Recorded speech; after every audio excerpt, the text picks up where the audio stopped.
Welcome back to my new blog. তো আজকে সকালবেলা ঘুম থেকে উঠে পড়ে একটু পরে যাবো মানে মার্কেটে যাবো একটু ড্রেস আনতে। তো ভাবলাম টাইম ফ্রি আছি তো ফাঁকা আছি, তো আজকে গিয়ে একটু শপিংটা করবো। তো এখন ব্রাশ ট্রাশ কমপ্লিট হয়ে গেছে, তো আর একটু পরে বেরোবো। তো চলো, তো আমাদের একজন মেম্বারের সঙ্গে মিট করা, তো এর নাম হচ্ছে ময়না। ময়না, ময়না বেরিয়ে বেরিয়ে।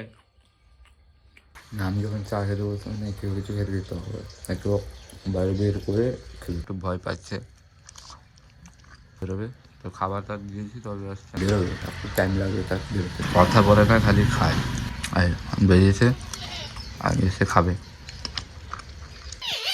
আমার না রেডি হয়ে গেছি, তো রেডি হয়ে গেছি। চলো দাঁড়িয়ে আছে, তো এটা এক্সচেঞ্জ করতে হবে। একদম বড় হয়েছিল সাইজ, তো এটা এক্সচেঞ্জ করতে হবে। এখন 10টা বাজতে যায়, এত ঠান্ডা, মানে বাইকটা খুবই ঠান্ডা লাগে, একটু মামলা নিয়ে। তো রাস্তায় যাচ্ছি, তো আরেকজন যাবে বলে দাঁড়িয়ে আছে।